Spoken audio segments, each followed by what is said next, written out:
Okay, आज का topic जो है वो हम पहले ही बात किए कि ये फंडामेंटल राइट्स से रिलेटेड है। अच्छा ये बताओ, right to life and liberty में हम तो बात कर लिए कि right to life and liberty में क्या है? इंट्रिंसिक है राइट टू प्राइवेसी। ये बताओ कि राइट टू प्राइवेसी जो है ये मतलब एक इंडिविजुअल का जैसे उसका प्राइवेट मतलब जैसे कि प्राइवेसी एक रूम के अंदर है या फिर उसका जैसे पब्लिक प्लेस में भी उसका राइट टू प्राइवेसी है। ये कोई हमको बताओ कि राइट टू प्राइवेसी क्या पब्लिक प्लेस में भी उसका राइट है? Fundamental right?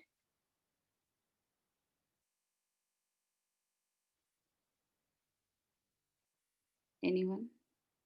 अनिमेष का हाथ उठा है। हाँ, अनिमेष बोलो।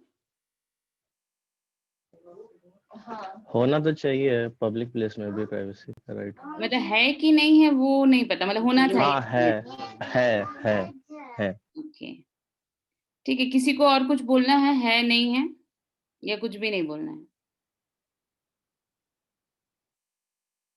ओके, हाँ सना बोलो। मैम है उसका प्राइवेसी। ओके, चलो ठीक है, सबका क्लियर है। हाँ, जो राइट टू प्राइवेसी है उसका पब्लिक प्लेस में भी उसका फंडामेंटल राइट है, ठीक है? राइट टू प्राइवेसी मतलब इवन जब वो पब्लिक प्लेस में भी रहता है। तो ये जो न्यूज़ आया हुआ है ये फेशियल रिकॉग्निशन टेक्नोलॉजी के ऊपर आया है। ये क्या है? ये न्यूज़ है बहुत सारा मतलब ये देख रहे हैं कि ये न्यूज़ क्या दिखा मतलब शो करेगा कि कैसे जो फंक्शनिंग बॉडी है, वो कैसे अपना फंक्शन जो करने का उसको अधिकार मिलता है, उससे क्रीप डाउन मतलब क्रीप करके दूसरा कुछ अधिकार भी अपने अंदर ले लेती है, मतलब अपने से ही, ठीक है? ये क्या है कि एफआरटी फेशियल रिकॉग्निशन टेक्नोलॉजी ये अभी देखा जा रहा है कि ये अभी बहुत ज़्यादा यूटिलाइज़ हो रहा है। वेरियस सेंट्रल स्टेट गवर्नमेंट मतलब इसको सर्विलेंस के लिए, सिक्योरिटी और ऑथेंटिकेशन के लिए, ऑथेंटिकेशन ऑफ आइडेंटिटी इसके लिए मतलब एफआरटी यूज़ हो रहा है। तो एफआरटी जैसे बोलते हैं कि मल्टीपल जो गवर्नमेंट डिपार्टमेंट पहले ही बोल दिए, ये यूज़ तो कर रही है, लेकिन उसके लिए कोई स्पेसिफिक लॉ नहीं है, कोई गाइडलाइन नहीं है, कोई रेगुलेशन नहीं है, ठीक है? और ये बोल रहे हैं कि ये पोटेंशियली बहुत इन्वेसिव है, मतलब हर चीज़ को फेशियल रिकॉग्निशन मतलब कि वो आपका प्राइवेसी तो गया, मतलब पब्लिक प्लेस में आपको पहचान ले रहा है या फिर वो क्या है आपका आइडेंटिटी रिवील हो रहा है, आप कब कहाँ है वो भी आपका प्राइवेसी है। तो ये सब हो रहा है, तो इसमें बात क्या उठा है, इसमें बोला गया है कि लीगल एक्सपर्ट्स कुछ-कुछ बोल रहे हैं क्या कि ये जो एफआरटी है, जो डिपार्टमेंट्स यूज़ कर रही है गवर्नमेंट डिपार्टमेंट्स, वो क्या है, ये थ्रेट है फंडामेंटल राइट टू प्राइवेसी जो freedom of speech and expression के लिए जो दिया गया है, मतलब उसका भी प्राइवेसी जो हम कुछ बोलते हैं और जो हम एक्सप्रेस करते हैं, उसका भी एक प्राइवेसी है, लेकिन ये क्या है, उसके लिए थ्रेट है। और क्या है, अगर ये बात कहाँ है, क्यों? तो यहाँ पे ये कैसे मिला? तो ये लैंडमार्क जजमेंट था KS Puttaswamy versus union of India case, ठीक है? इसमें ये बोला गया कि दिल्ली पुलिस जो क्या कर रही है ना कि ये कहानी पहले थोड़ा बता दें। दिल्ली पुलिस क्या कर रही है कि ये एफआरटी यूज़ कर रही है, ठीक है? फेशियल रिकॉग्निशन टेक्नोलॉजी बहुत जगह में यूज़ कर रही है। तो फिर उसके बाद कुछ एजेंसीज़ हैं जो वो बोली कि ये जो है मतलब राइट टू इन्फॉर्मेशन के तहत ये पूछी कि क्या ये जो फेशियल रिकॉग्निशन सिस्टम जो डिप्लॉय किया है, इसके लिए उसको कोई मतलब लॉ है या फिर उसको मतलब एनफोर्स करने के लिए एजेंसीज़ को कोई लॉ है? मतलब ये पूछा गया। कोई गाइडलाइंस है, कोई पॉलिसी है, कोई रूल है, कोई स्टैंडर्ड ऑपरेटिंग प्रोसीजर है? ये सब बात उठाया गया, ये यूज़ करने के लिए। तो ये आरटीआई के तहत किससे पूछा गया? ये पूछा गया दिल्ली पुलिस से, ठीक है? ये बोलते हैं आईएफएफ इंटरनेट फ्रीडम फाउंडेशन ये आरटीआई एप्लीकेशन में ये पूछा कि दिल्ली पुलिस ये यूज़ कर रही है, क्या उसको उसके पास है? और प्राइवेसी इम्पैक्ट असेसमेंट, मतलब कि ये जो फेशियल रिकॉग्निशन आप कर रहे हैं, इससे उसका प्राइवेसी कितना हनन हो रहा है, ये उस पे कितना इम्पैक्ट पड़ा, उसका असेसमेंट किए हैं आप लोग? तो इस तरह से आरटीआई में पूछा। तो दिल्ली पुलिस क्या की वेगली आंसर की उसको कि बोली कि हाँ, फेशियल रिकॉग्निशन टेक्नोलॉजी को एक्सक्यूज मी,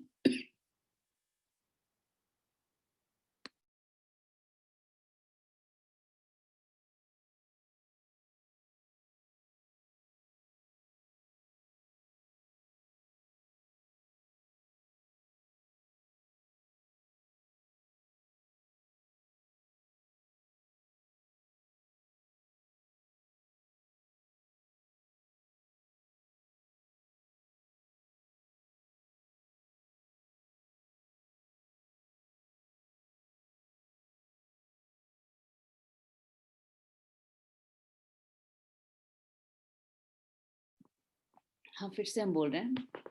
दिल्ली पुलिस बहुत वेगली आंसर की, बोली क्या कि हाँ, हमको ये फेशियल रिकॉग्निशन टेक्नोलॉजी यूज करने के लिए दिल्ली हाई कोर्ट परमिशन दी है।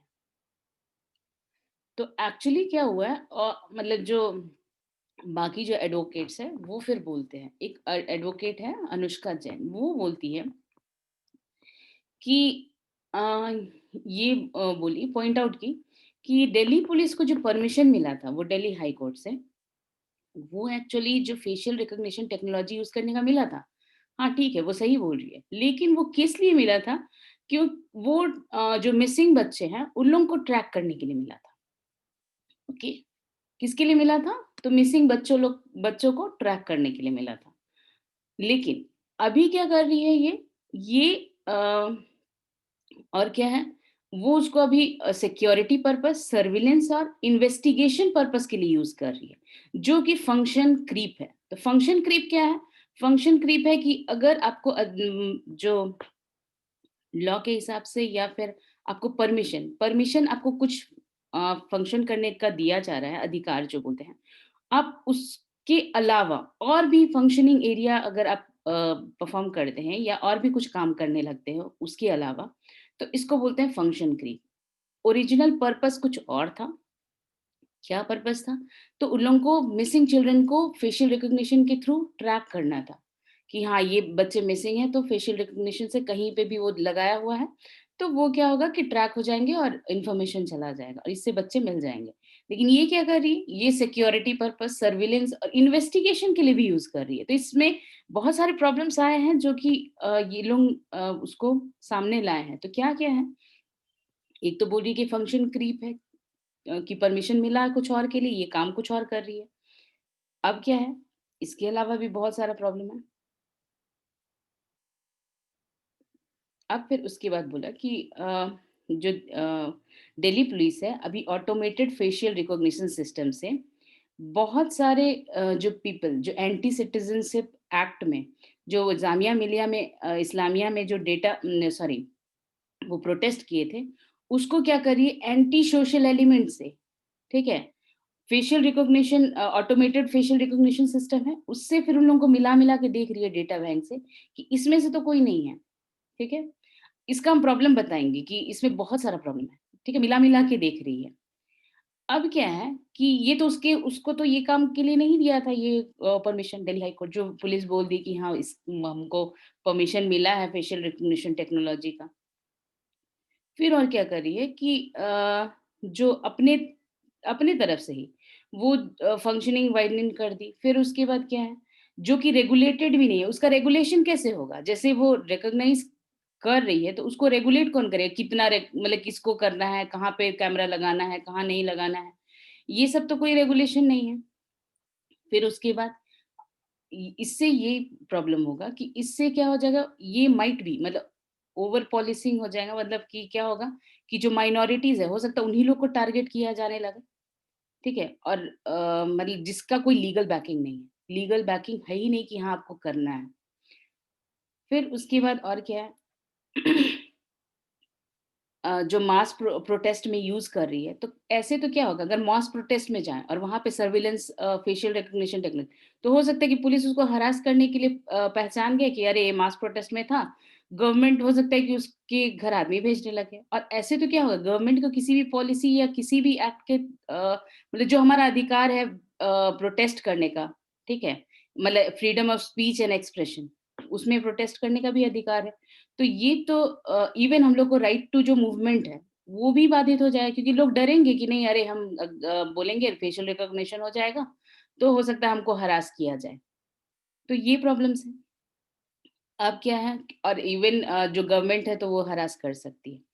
फिर उसके बाद और क्या-क्या बात उठा है, फिर उसके बाद और भी रिसर्चर्स और लॉयर्स हैं, वो बोल रहे हैं कि इससे यही प्रॉब्लम नहीं है। अगर सर्विलेंस कर सकती है, लेकिन जैसे केएस पुट्टीस्वामी केस में फंडामेंटल राइट टू प्राइवेसी को लेकर के बहुत सारा उसमें एक 3 मतलब उसका 3 थ्रेशोल्ड है, ठीक है? वो बोलते हैं कि अ, उसमें ये दिया हुआ है कि आप राइट को, जैसे उसमें ये बात लिखा हुआ है कि आप कुछ राइट को रीज़नेबल रिस्ट्रिक्शन वाला बात तो है ही कि रीज़नेबल रिस्ट्रिक्शन लगा सकते हैं। लेकिन उसके लिए 3 चीज़ होना चाहिए। तो क्या 3 चीज़ है कि अगर आप किसी का राइट छीन रहे हैं, मतलब इफ यू आर मतलब इन्फ्रिंजिंग समवन्स राइट, ठीक है? तो उसके लिए क्या-क्या होना चाहिए? पहला, कि गवर्नमेंट के मतलब गवर्नमेंट को जो शो करना है कि ये एक्शन जो वो ले रहा है, वो लॉ के तहत सैंक्शन्ड है, ठीक है? लॉ है उसके लिए और उसके तहत हम कर रहे हैं, पहला बात। दूसरा बात क्या है? दूसरा बात है कि वो जो उसका राइट छीन रहे हैं, वो प्रोपोर्शनेट है, ठीक है? इसको थोड़ा प्रोपोर्शनेट में कैसे समझाएँ? कि सपोज़ हम फॉर एग्ज़ाम्पल बोल रहे हैं। हम बोल रहे हैं कि दिल्ली में जैसे अगर बोली कि मतलब जामिया मिलिया इस्लामिया में, इसी का एग्ज़ाम्पल ले रहे हैं। वहाँ पे मतलब प्रोटेस्ट नहीं करना है, या फिर वो बोल दी कि यहाँ मतलब अच्छा छोड़ो, वो एग्ज़ाम्पल छोड़ देते हैं। ये कि पार्लियामेंट के सामने भीड़ नहीं लगाना है और वहाँ पे नहीं रहना है, ठीक है? ये वो बोली कि नहीं यहाँ पे प्रोटेस्ट नहीं करना है सपोज़। तो अब क्या की कि वहाँ के लोगों को घर से निकलना ही बंद करवा दी। तो ये तो प्रोपोर्शनेट नहीं हुआ ना, आप प्रोटेस्ट करने के लिए मना की, वहाँ जमा होने के लिए मना की, लेकिन घर से निकलना ही बंद करवा दिए, तो ये तो प्रोपोर्शनेट, मतलब ये हम जस्ट एग्ज़ाम्पल दिए समझाने के लिए कि मतलब प्रोपोर्शनेट वे में होना चाहिए। पहला बात क्या बोला था वो कि गवर्नमेंट जो ये कर रही है उसके लिए कोई लॉ है कि नहीं। दूसरा बात क्या है, तो दूसरा बात ये है कि वो जो रिस्ट्रिक्शन लगा रही है वो प्रोपोर्शनेट होना चाहिए। ऐसा नहीं कि बहुत ज़्यादा ही मतलब चाहिए कम। और इसको अगर अच्छे से समझाएँ कि अगर सपोज़ कोई स्कीम हम अलग तरीके से समझाएँ, कोई स्कीम अवेल करने के लिए हमको नंबर और आधार कार्ड देना है। आधार कार्ड का नंबर देना है, मेरा फ़ोन नंबर देना है। अब वो बोले कि नहीं तुम अपना आधार कार्ड का नंबर दो, अपने फ़ादर का दो, अपनी मदर का दो, अपने भाई-बहनों का भी दो, अपना भाई-बहन लोग का नंबर भी दो, सबका नंबर दो। तो ये तो प्रोपोर्शनेट नहीं हुआ ना। तो मतलब स्कीम तो लॉ के तहत कि हाँ, चलो ठीक है, ये स्कीम अवेल करने के लिए तुमको अपना नंबर देना पड़ेगा, ठीक है। लेकिन वो तो इतना जो प्रोपोर्शनेट तो हुआ नहीं। तो यही हम जस्ट एक्सप्लेन कर रहे हैं कि प्रोपोर्शनेट मतलब क्या। तो दूसरा बात हम बोले प्रोपोर्शनेट होना चाहिए, इंटरफेरेंस जो राइट आप छीन रहे हैं तो प्रोपोर्शनेट होना चाहिए। और तीसरा कि उसका वो जो है necessary in pursuit of legitimate aim, मतलब लीगल, मतलब उसके लिए क्या है, एक लीगल एम, मतलब जैसे उसका क्या है, लॉफुल एम होना चाहिए, ठीक है? कि हाँ, इससे हम ये प्रॉब्लम सॉल्व करेंगे, ठीक है? तो ये तीनों हैं। तो अब आ जाते हैं ऑटोमेटेड फेशियल रिकॉग्निशन सिस्टम जो है। इसमें तो जैसे ये बोले कि इसमें तो हो रहा है।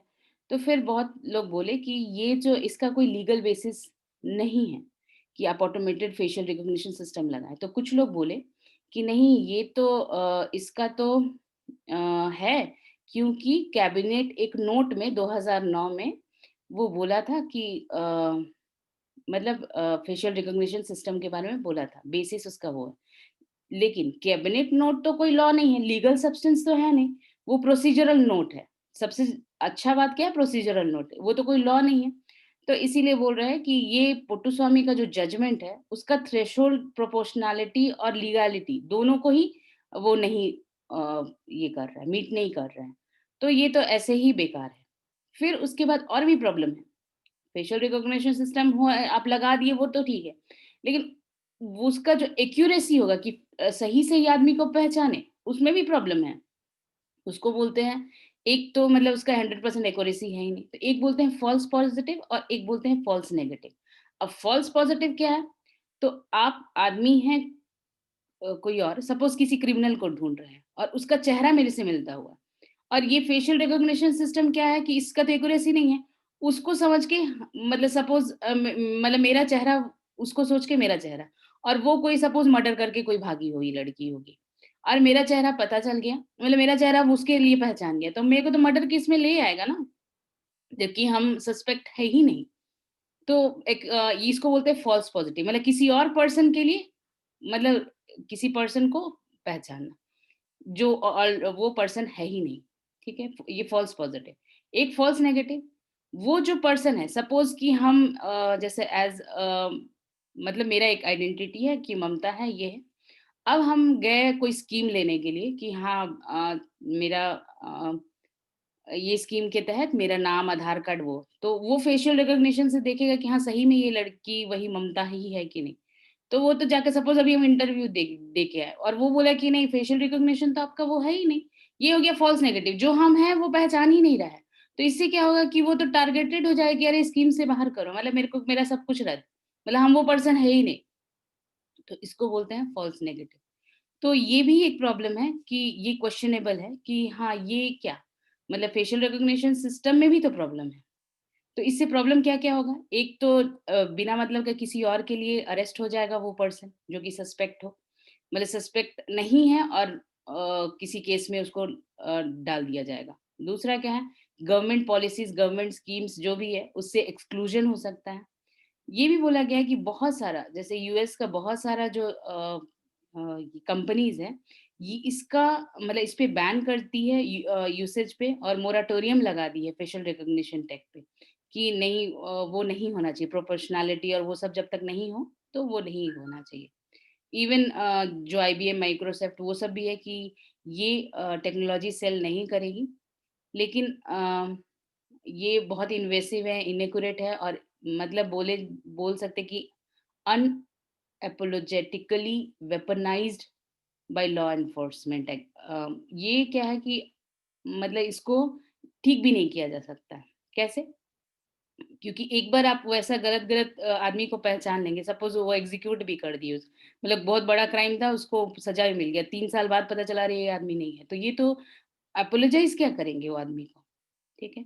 तो यही बोला जा रहा है कि ये डिस्क्रिमिनेटरी भी हो जाएगा तो इसीलिए और इसके लिए लीगल सबसे बड़ा बात है कि इसके लिए कोई लॉ नहीं है, उसके लिए लॉ होना चाहिए और इसको रेगुलेट करने वाला कोई बॉडी होना चाहिए और फिर जाकर के और ये मतलब ऐसा नहीं कि हर जगह, ठीक है? उसके लिए प्रोपोर्शनल जगह मतलब प्रोपोर्शनैलिटी मतलब वो बोला जाएगा प्राइवेसी का जो 3 थ्रेशोल्ड है, वो के.एस. पुट्टुस्वामी ने जो बोला है, वो मीट करना चाहिए। तो ही ये ठीक है। मतलब ठीक है क्या? ये मतलब कभी भी सर्विलेंस जो है ना, वो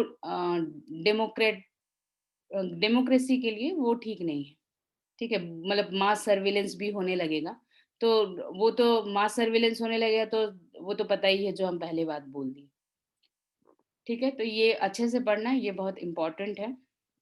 इसमें कुछ की पॉइंट्स हैं। एक तो के.एस. पुट्टुस्वामी का 3 जो थ्रेशोल्ड है वो और क्या है पब्लिक प्लेस में भी हमारा जो फंडामेंटल राइट टू प्राइवेसी है, वो पब्लिक प्लेस में भी है।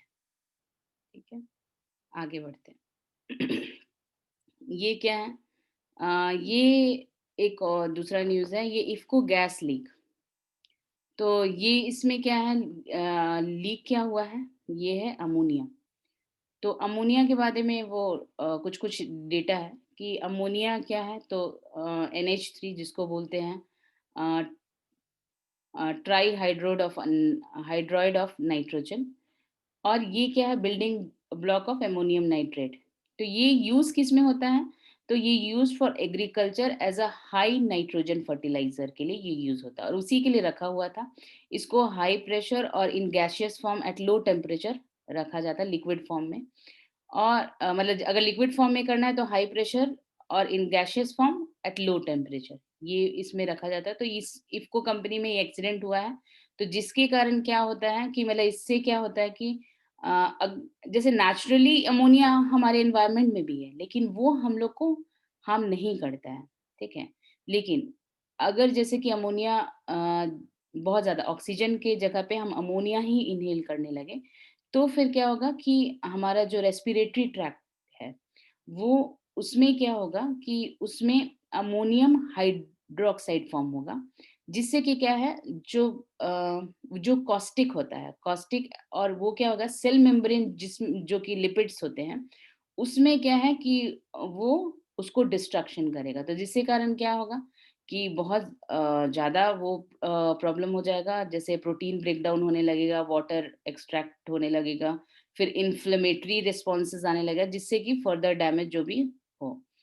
अब अमोनिया के बारे में बोला है, ये हाईली सॉल्युबल है वाटर में, वो हम क्या बोले कि एनवायरनमेंट में है, लेकिन हमारे हमको हार्म नहीं करता है। लेकिन अगर उसको हम इनहेल करने लगे, जैसे बहुत ज़्यादा मात्रा में हो जाएगा, ऑक्सीजन की जगह में अगर वही लेने लगे, तो ये सारे प्रॉब्लम्स होंगे। फिर और क्या है कि हमारे बॉडी में भी अमोनिया सिक्रेट होता है, तो ये मतलब किडनी जो न्यूट्रलाइज करता है, वो सब है।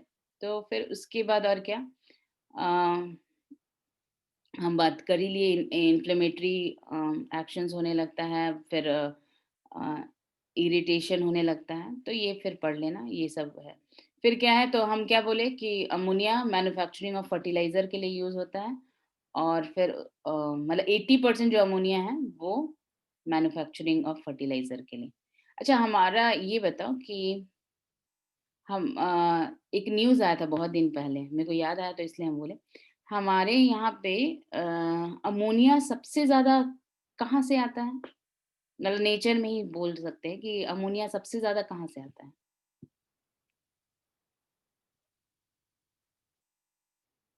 ये कुछ दिन पहले का न्यूज़ था, अगर किसी को याद हो तो। नहीं तो हम बताएँगे, लेकिन अगर किसी को याद हो तो। नहीं याद है? ये अमोनिया जो आता है, ये आता है जो कैटल यूरिन है, सबसे ज़्यादा ये अमोनिया जो एनवायरनमेंट में है, वो कैटल यूरिन से ही आता है। ठीक है? ये न्यूज़ आया था कुछ दिन पहले ही, तो इसलिए हम बता दिए। अब आते हैं नेक्स्ट। नेक्स्ट है why Himachal testing resident for leprosy. अच्छा, लेप्रेसी आया तो लेप्रेसी तो सबको पता होगा। लेप्रेसी किससे होता है? मतलब क्या है उसके लिए, जो लेप्रेसी होने के लिए जो एजेंट है, या फिर किस चीज़ के कारण लेप्रेसी होता है? मतलब किसके कारण? मीरा का हाथ उठा। हाँ, मीरा बोलो। बैक्टीरिया। बैक्टीरिया, बैक्टीरिया का नाम? याद नहीं आ रहा। किसी को याद है बैक्टीरिया का नाम? किसी को याद नहीं है?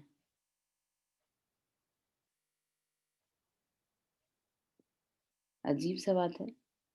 अनिमेश तो किए हो ना क्लास?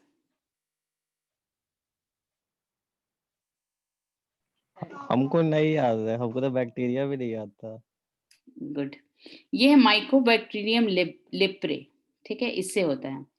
तो ये क्या देखा जा रहा है, अच्छा लेप्रेसी से ना वो पहले ही बोला जा चुका है, हमारा 2005 में ही बोला गया कि हम लोग लेप्रेसी खत्म हो गया है, मतलब एलिमिनेशन स्टेटस इंडिया डिक्लेयर किया कि हम लोग एलिमिनेशन स्टेटस पहुंच गए हैं 2005 में ही।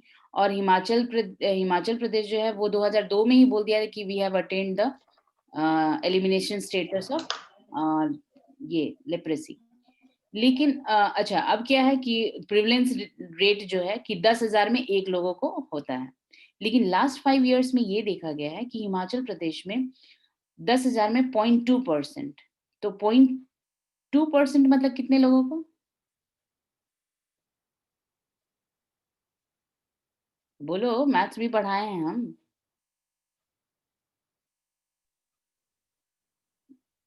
200। मतलब 200 तो 2% होता तब ना, 20 लोगों को, 20 0.2% अच्छा बोल रहे ना, तो 20 लोगों को फिर भी ज्यादा है, मतलब 10,000 में 20 लोगों को हो रहा है, मतलब दिख रहा है। तो थोड़ा सा ये बात करें कि एक नेशनल लेप्रेसी इरेडिकेशन प्रोग्राम चला था जो हिमाचल प्रदेश में वो चला था, नेशनल हेल्थ मिशन के तहत। तो उस समय अच्छा थोड़ा सा लेप्रेसी के बारे में बात कर भी ले। लेप्रेसी में होता क्या है, ये पेरिफेरल नर्वस सिस्टम को डैमेज करता है। दो 2000 हो गया ना? 2000 कैसे होगा, 10,000 में कैसे होगा? नहीं पता, कैलकुलेटर से तो वही दिख रहा है। 20 अच्छा 2000 नहीं होना चाहिए हालांकि।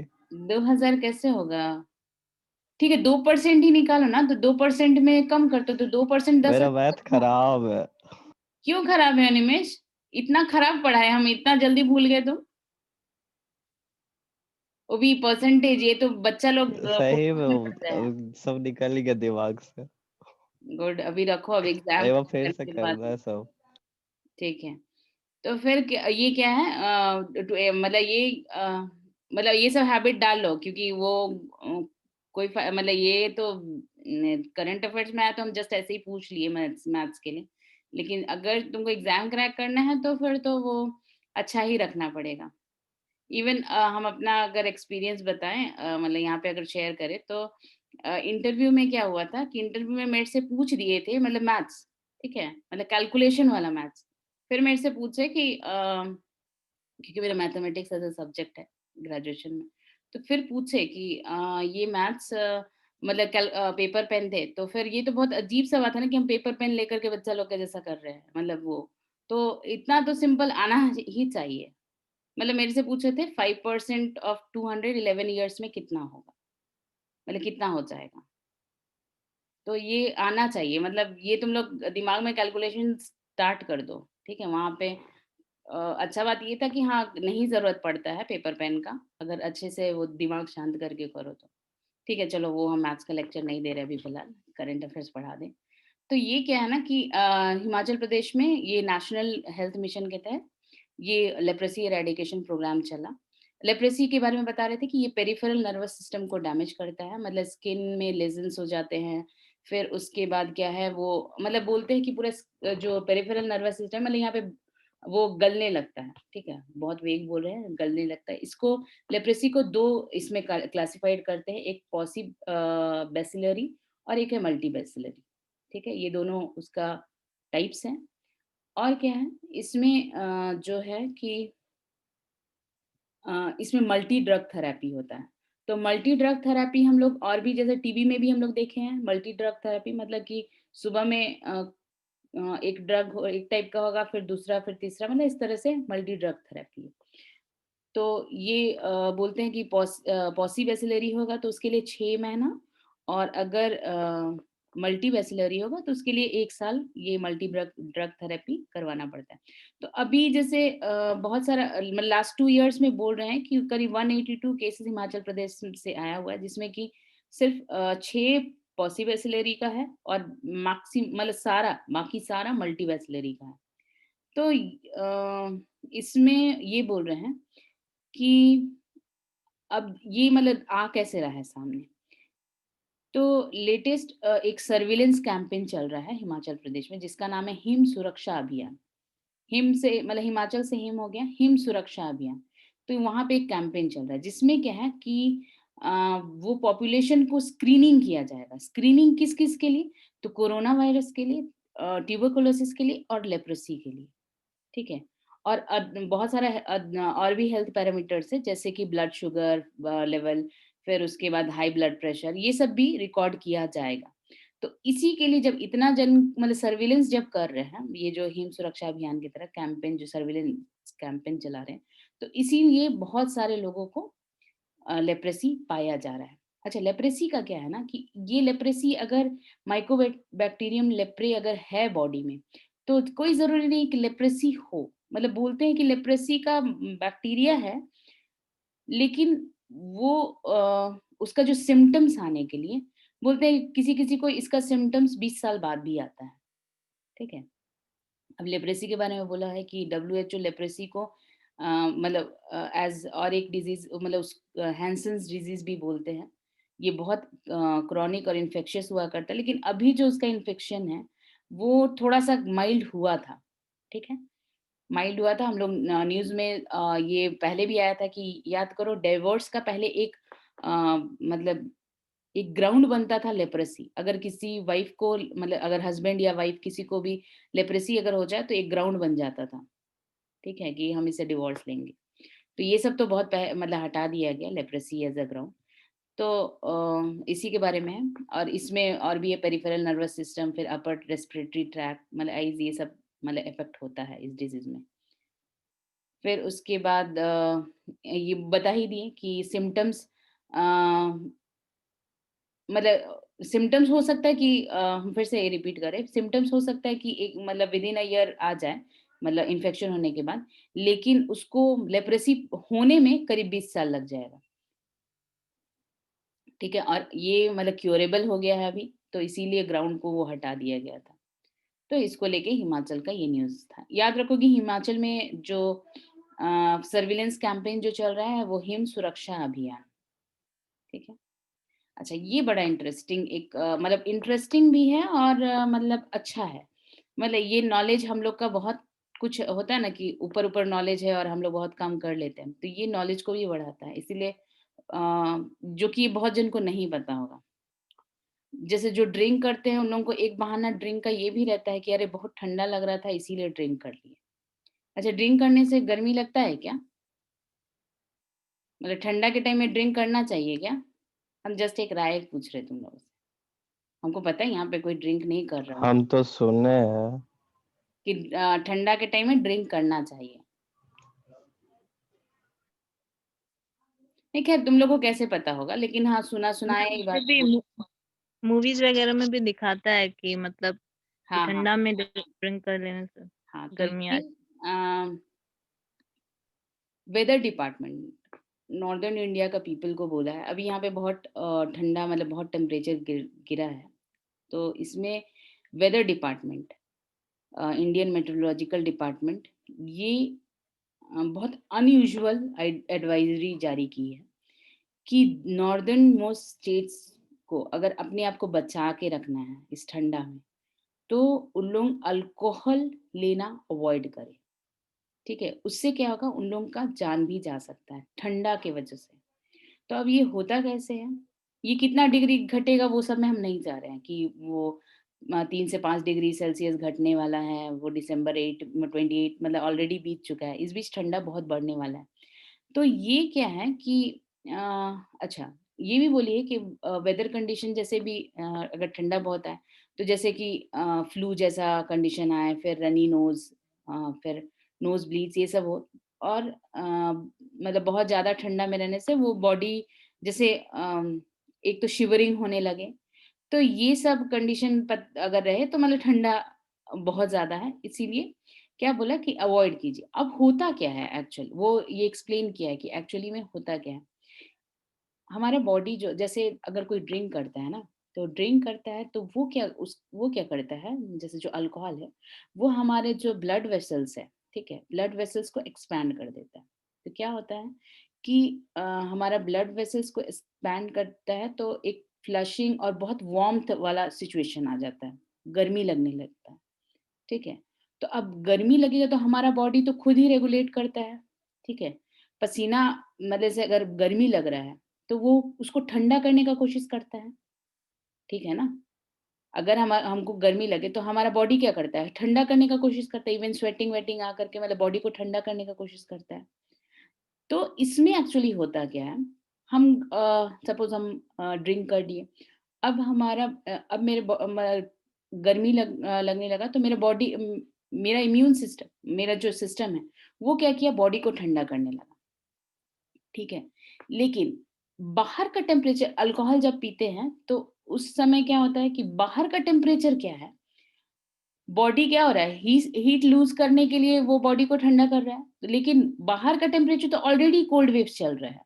ठीक है, हम क्या बोले, ठंडा सीजन हो जाएगा, कोल्ड वेव्स चल रहा है, तो क्या हो जाएगा कि हम लोग का बॉडी का टेम्परेचर और रिड्यूस होगा और अल्कोहल ये डिटेक्ट नहीं कर पाएगा कि बाहर का टेम्परेचर क्या है और उसके अकॉर्डिंगली अल्कोहल पीने की वजह से हमारा बॉडी ये डिटेक्ट नहीं कर पाएगा कि बाहर का टेम्परेचर ऑलरेडी बहुत लो है, तो इसीलिए बॉडी को ठंडा करना नहीं है, बॉडी को गर्म रखना है।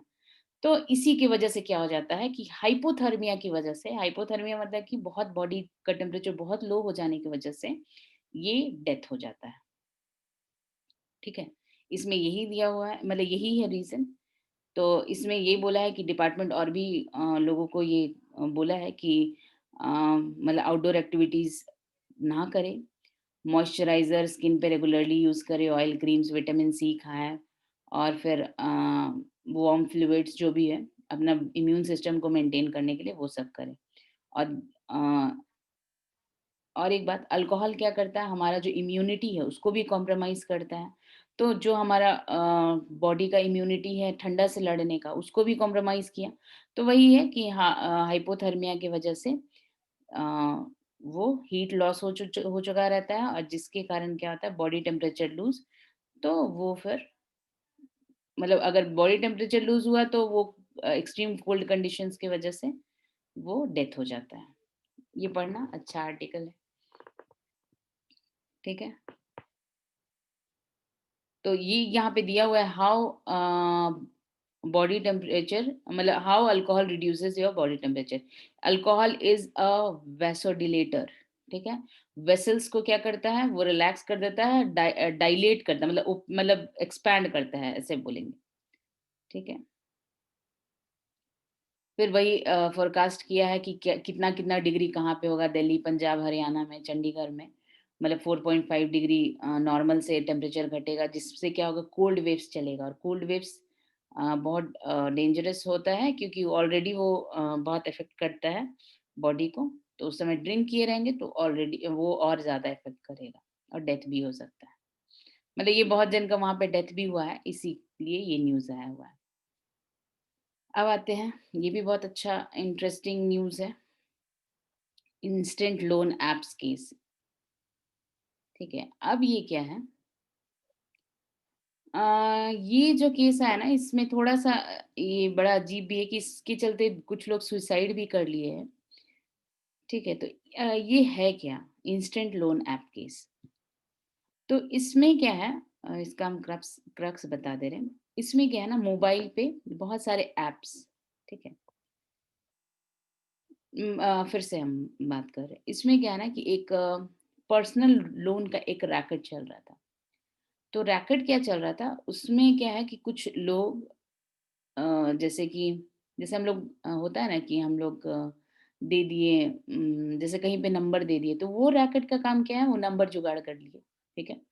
अब क्या किए कि वो नॉन बैंकिंग फाइनेंशियल जो भी इंस्टीट्यूशंस हैं उनसे टाई अप भी कर लिए। अब क्या किए लोग कि नंबर मिल गया। अब उनको बोले कि आपको लोन चाहिए, आपको अगर लोन चाहिए तो मतलब 1,000 से 50,000 तक का लोन, मतलब ये लोग प्रोवाइड कर रहे थे कि आपको बहुत ईज़िली मिल जाएगा, आप ये ऐप डाउनलोड कर लीजिए। बहुत सारा ऐप है, थोड़ा नाम भी ले लें ऐप सबका, बहुत ऐप है। एक है Master Melon, Rupee Cash Loan, फिर उसके बाद Loan Cloud, Quick Cash, Shake, E Pay Loan, gate रूपी, स्नैपेट, मतलब बहुत सारा ऐप इन लोग बना के रखे हुए हैं। तो क्या है कि ये बोलेंगे ऐप डाउनलोड कर लो। अब ऐप डाउनलोड कर लो, लोन भी दे देंगे। जैसे हमको 5,000 का लोन लिए तो, लेकिन इसमें क्या है कि लोन तो दे दे रहे हैं, लेकिन इसमें इसका जो सर्विस चार्ज है वो बहुत ज़्यादा है। जैसे अगर हम 5,000 का लोन लिए तो उसमें करीब सर्विस चार्ज 1,180 रुपए है। और फिर जीएसटी फी, प्रोसेसिंग फी, वो सब मिला करके, मतलब मेरे को वो सब मिला करके कट-वट के 3820 मेरे हाथ में आया। और इसका इंटरेस्ट रेट भी बहुत ज़्यादा है, मतलब बहुत ज़्यादा। तो हम इंटरेस्ट अब अगर बहुत लोगों को बहुत छोटा-छोटा काम के लिए ज़रूरत पड़ता है क्योंकि सबके पास तो इतना बैंक बैलेंस नहीं है कि हाँ, छोटा काम भी। बहुत लोगों को अगर इंस्टेंटली किसी चीज़ के लिए, बीमारी के लिए अगर 20-30 हज़ार रुपए अगर खर्च करने पड़े तो लोगों को लगेगा कि नहीं, किसी कोई दे देता तो। तो ये लोग क्या किए कि हाँ, अरे आपको लोन चाहिए, ये हम दे दे रहे हैं। ठीक है? बहुत ईज़िली ऐप के थ्रू आपको लोन भी मिल जा रहा है। ठीक है? मिल तो गया, लोन मिल गया। अब क्या हो रहा है कि हाँ निमेश बोलो। ऐसे लोन अवेल करने से क्रेडिट स्कोर बढ़ेगा क्या? नहीं नहीं हम बता रहे हैं, पूछ रहे हैं, मतलब हम ये इसमें आ रहे हैं, इसमें वो भी बात है। ठीक है, हम ये कंप्लीट करते हैं, फिर उसके बाद पूछना। ठीक है, तो क्या है ना कि वो लोन तो उसको दिलवा दे रहे हैं, लेकिन उसको घाटा ही सही, जैसे वो 20,000 का लोन के लिए बोला, तो उसको 15,000 ही मिला, तो एटलीस्ट 15,000 तो मिल गया, फिर उसका इंटरेस्ट भी वो भर रहे हैं। अब क्या हो रहा है कि वो इंटरेस्ट मतलब भर रहे हैं, तो क्या हो रहा है, फिर से कॉल आ रहा है, अरे आप तो बहुत अच्छे, आपका क्रेडिट स्कोर बहुत अच्छा है, और लोन चाहिए क्या? और आप लोन ले सकते हैं, आप अवेल कर सकते हैं, आपका क्रेडिट स्कोर बहुत अच्छा है। तो वो क्या करेगा, अच्छा ठीक है, अभी तो तंगी है, लोन का इंटरेस्ट भी देना पड़ रहा है, ठीक है थोड़ा और लोन ले लेते हैं, और लोन ले लिए, तो उसका इंटरेस्ट क्या हुआ, उसका तो बढ़ता गया ना इंटरेस्ट। फिर ऐसा ही लोग विशियस सर्कल में फंसा देते हैं कि अब ज़रूरत पे लोन मिल रहा है, मेरा क्रेडिट स्कोर अच्छा है, तो लोन दे रहा है जब घर में आके, तो क्या ये प्रॉब्लम है? ले तो लिए। अब ऐसा विशेष सर्कल में कि पीछे का इंटरेस्ट देने के लिए लोग लोन लेने लगे। अब आते हैं इन लोग का शुरू कहाँ से होता है? अब क्या होता है कि लोग लोन तो दे दिए, अब क्या करते हैं, मतलब ये लोग सारा कुछ मतलब ले लेते हैं कि जैसे आप मतलब ऐप डाउनलोड किए, फिर डॉक्यूमेंट डिमांड जो है वो देने के बाद लोन अमाउंट बैंक में जरूर आ जाता है, ऐसा नहीं है कि हाँ फेक वैसा कुछ है। अकाउंट मतलब बैंक अकाउंट में पैसा वो आ जाएगा। लेकिन फिर क्या होता है, इन लोगों का कुछ कैटेगरी है। क्या कैटेगरी है वो बता रहे हैं। इन लोगों का मतलब ड्यू डेट को, जैसे ड्यू डेट पे अगर आप इंटरेस्ट पे कर दिए, तो उसको बोलते हैं डी जीरो बकेट। अगर ड्यू डेट से 1 दिन से 3 दिन हुआ, तो उसको बोलते हैं S1 बकेट। और फिर 4 से 10 दिन अगर हुआ, तो उसको S2 बकेट। इसी तरह से 11 से 30 दिन तक हुआ, तो S3 बकेट। अब क्या हुआ कि अब अगर आप लोन का इंटरेस्ट या लोन रीपेमेंट के लिए आप अगर डिले कर रहे हैं, तो उसका एक ग्रुप है, वो क्या करेगा, थ्रेटनिंग देगा, ब्लैकमेल करेगा कि आप मेरे से लोन की दिए हैं। बहुत जो जन होता है ना कि अपने रिश्तेदारों को नहीं बताना चाहता है, तो उसको डिफेम भी करेगा। और फिर क्या मतलब उस रिश्तेदारों को भी कॉल कर करके बोल देगा, मतलब उन लोगों का सारा जो वो पूरा रिश्तेदारों का भी नंबर ले लेता है, मतलब सारे चीज को उन लोग कोई प्राइवेसी नहीं है, उनका रिश्तेदार का नंबर सब कुछ उन लोगों के पास आ जाता है। ये जैसे ही नंबर ये करते हैं, सब कुछ उन लोगों के पास आ जाता है, कौन कहाँ किसके रिश्तेदार कहाँ पे हैं। अब उन लोगों को फोन कर करके इन लोगों को या मतलब एक तो पहले तो थ्रेटनिंग देते कि हम फोन करेंगे, ये करेंगे, नहीं तो चुपचाप मेरा पैसा लाके लौटा दो। और ऑलरेडी बहुत सारा इंटरेस्ट ले चुके हैं, इंटरेस्ट पे इंटरेस्ट वो जुड़ गया, मतलब एक विशेष सर्कल में एक आदमी अगर पड़ गया, तो फिर उसके बाद क्या होगा कि वो बहुत ज्यादा लोन ले लिया, अब नहीं चुका पाएगा तो क्या करेगा। तो इस तरह से वो उसको डिफेम भी करते हैं, बहुत एब्यूसिव लैंग्वेज भी यूज करते हैं, मतलब फैमिली मेंबर्स को भी, मतलब सारे लोग को परेशान करते हैं। तो इवन व्हाट्सएप मैसेजेस भी डिफेम करने के लिए करते हैं। तो इस तरह से हुआ है। तो आंध्र प्रदेश में ये केस हुआ, तो इससे जो है कुछ लोग सुसाइड किए, तो फिर ये पुलिस के नजर में ये आया, और ये पूरा रैकेट जो है सामने आया। तो फिर अभी पुलिस, आंध्र प्रदेश पुलिस एक एडवाइजरी जारी की है कि किसी भी मोबाइल ऐप से, मतलब 30 मोबाइल ऐप से है, मतलब वो सारा नाम, उससे मतलब लोन ना ले, मतलब ये एडवाइजरी जारी की है। तो ऐसा ऐसा भी रैकेट हुआ है। मतलब इंटरेस्ट भी उन लोगों का क्या 35% ऐसा इंटरेस्ट रेट है। तो जितना का लोन नहीं, उस 35% उसका तो वापस ही करना है। तो उस तरह से बहुत ज्यादा इंटरेस्ट रेट बहुत ज्यादा होता है। तो ये रैकेट को अभी वो ये की है, तो अब देखते हैं आगे। तो ऐसा सुइसाइड हुआ, तो फिर जाकर के ये केस खुला। फिर आते हैं एक ग्रेव ऑफ नौशेरा का शेर, ये जस्ट एक डेटा है। नौशेरा का शेर किसको बोला गया, तो ब्रिगेडियर मोहम्मद उस्मान। ठीक है, ये ऑफिसर थे जो कि फर्स्ट इंडिया पाकिस्तान वॉर जब हुआ था, तो वो उसमें मारे गए थे। तो इनके लिए इनका ग्रेव को बनाया गया था, जो कि जामिया मिलिया इस्लामिया कैंपस में है। तो उस वो कुछ डैमेज हुआ है, तो उसको क्या है, अच्छा एक सेकेंड।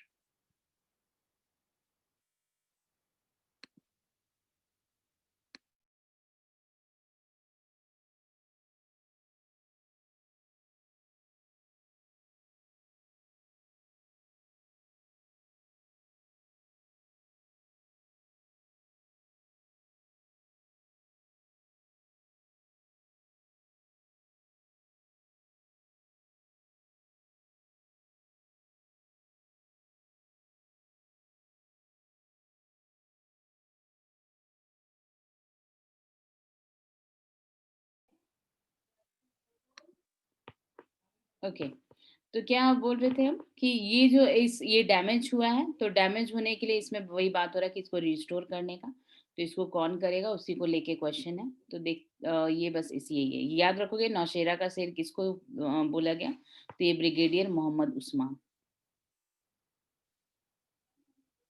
ठीक है, आगे। अच्छा, ये भी एक अच्छा है। अम, एक सेंटिनल आइलैंड है। अच्छा, ये तो सर ये क्लास में बताया है। अच्छा, अंडमान निकोबार में कुछ कुछ ट्राइबल्स मतलब कुछ जनजाति रहते हैं, तो उन जनजातियों का नाम किसी को याद है, कौन कौन से रहते हैं?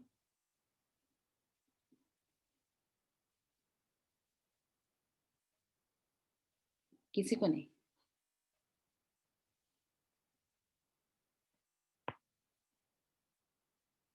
किसी को याद नहीं है? कुछ भी नाम नहीं याद है कि वहां पे? सर बहुत बार क्लास में स्टोरी भी बताए हैं इसको लेकर के। अनिमेश और मीरा। हाँ बोलो अनिमेश, बोलो। Great teacher. मीरा बोलो। जोरवे। जारवे। ठीक है, जरावा वो जारवाज लोग, फिर उसके बाद ओंजीज, सेंटिनलीज, ग्रेट अंडमानीज, ये सब लोग वहां पे रहते हैं। तो ये सेंटिनल आइलैंड में जहाँ पे सेंटिनलीज लोग रहते हैं, तो सबसे पहले कि वो जो सेंटिनलीज लोग हैं वो मोस्ट सेक्लूडेड है और पर्टिकुलरली वर्नरेबल ट्राइबल ग्रुप है। ठीक है, जो कंप्लीटली आइसोलेटेड लैंड आइलैंड पे रहते हैं। मतलब एंथ्रोलॉजिकल सर्वे ऑफ इंडिया वो बोला है कि ये जो सेंटिनलीज लोग हैं। अच्छा, ये जो जारवाज लोग हैं ना, एक बार न्यूज आया था कि जारवाज लोग का कोई बच्चा, ये क्या हुआ था कि अभी मतलब हो गया एक डेढ़ साल से ज्यादा हो गया, वो ना कुआं में गिर गया था। ये सर भी डिस्कस किए हैं क्लास में, कुआं में गिर गया था। तो उन लोग उसको जो एडमिनिस्ट्रेशन वाले लोग हैं वो लोग को उसको कुआं से निकाल करके उसको इलाज उलाज करवाए थे। तो मतलब फिर उसके बाद उसको वापस भेज दिए, तो फिर देखा गया कि हाँ उन लोगों के साथ थोड़ा थोड़ा मतलब उन लोग घुल मिलने का कोशिश कर रहे हैं। मतलब कुछ कुछ जैसे लैंग्वेज, उन लोगों का लैंग्वेज भी अलग होता है, सब कुछ अलग होता है, मतलब पूरा कल्चर ही अलग होता है, मतलब उन लोग मिक्सअप नहीं होते हैं। ठीक है, कोई नहीं, मतलब उन लोगों का एक अलग ही दुनिया है, बोल सकते हैं एकदम आइसोलेटेड, इन लोगों से कोई कनेक्शन नहीं। तो सेंटिनलीज मतलब मोस्ट मतलब बोलते हैं कि एकदम अलग ही है, उन लोगों का कोई लैंग्वेज भी नहीं पता, उन लोग क्या बोलते, क्या खाते, क्या कुछ नहीं।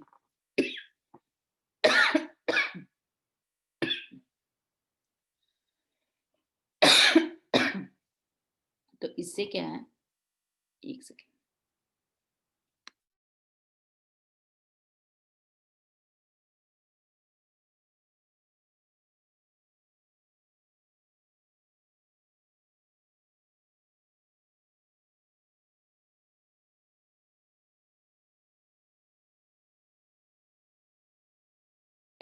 इससे क्या है कि वहां पे क्या है कि उन लोग एकदम अलग रहते हैं। तो जो एंथ्रोपोलॉजिकल सर्वे ऑफ इंडिया है, मतलब इसके अगर लोग सर्वे भी करने जाते हैं तो दूर दूर से ही करते हैं। तो अभी क्या है, ये बोला जा रहा है कि सेंटिनलीज जो जो लोग आइलैंड पे रहते हैं, वो उनका जो राइट है, ठीक है, वो नॉन नेगोशिएबल है। फिर मतलब ये जो राइट्स उनका है जो अलोन मतलब आइसोलेटेड रहने का, ये अनएसेसिबल है, मतलब उसको एसेस भी नहीं कर सकते कि हाँ मतलब कितना करना है, क्या है, मतलब उनका राइट है तो है, नेगोशिएट भी नहीं कर सकते और इन्फ्रिंज भी नहीं कर सकते। अगर इन्फ्रिंज किए तो मुश्किल से 50 से 100 लोग हैं, मतलब हमेशा के लिए देखा जाएगा कि उन लोगों का पूरा जाति ही खत्म हो गया। फिर क्या है, मतलब बचेंगे ही नहीं, मतलब 50 से 100 लोग हैं। तो स्टेट का प्राइम ड्यूटी क्या होना चाहिए कि उन लोगों को, उन लोगों का राइट्स को एज अ इटर्नल एंड सैंक्रोसैक्ट, मतलब इटर्नल मतलब हमेशा के लिए, मतलब उन लोगों का राइट उन लोगों को रहने देना चाहिए, उनका राइट प्रोटेक्ट करना चाहिए। और वो जैसे कि सैंक्रोसैक्ट मतलब कि पवित्र, मतलब उन लोगों को छूना ही नहीं है, मतलब अगर छुए मतलब अगर इंटरफेयर किए तो फिर वो बचेंगे ही नहीं। ठीक है, वो इसमें बहुत सारे रीजंस है क्यों नहीं बचेंगे, क्योंकि उन लोग एक जो क्लोज्ड ग्रुप में है, उन लोग में यहाँ का बीमारी हो सकता है कि यहाँ की बीमारी के लिए उन लोग में इम्यूनिटी ही ना हो। एक बार ये वर्ल्ड हिस्ट्री में तुम लोग पढ़ोगे कि मतलब वर्ल्ड ज्योग्राफी या वो भी मतलब ज्योग्राफी में भी ये टॉपिक आता है। तो उसमें क्या है ना कि जो अमेरिका के जो रेड इंडियंस थे, ये बोला जाता है कि वो खत्म ही हो गए क्योंकि यहाँ मतलब कुछ लोगों का भी मतलब से जो वहां पे गए उन लोग उसको बीमार करके खत्म ही कर दिए।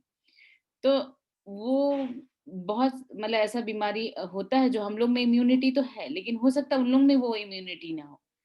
तो ये है, इसलिए बोला। हाँ, कोई कुछ पूछ रहा है क्या? हाँ, स्मॉल पॉक्स था क्या बीमारी? नहीं, ये कुछ और ही था, वो हमको भी याद नहीं है कि क्या बीमारी था। लेकिन मतलब बोलने का मतलब ये है कि उन लोगों को प्रोटेक्ट करके रखना हमारा प्राइम है, और हाउस मतलब कौन सा बीमारी लग जाए नहीं पता हम लोग को। ठीक है, तो इसीलिए वो हो सकता है जो हम लोग कोल्ड जैसा सर्दी हम लोग के लिए ठीक है, जानलेवा तो है नहीं, लेकिन हो सकता है यही कोल्ड उन लोगों के लिए जानलेवा हो जाए। ठीक है, क्योंकि हमारा बॉडी इम्यून है, उन लोगों का बॉडी इम्यून नहीं है। कुछ भी बीमारी हो सकता है।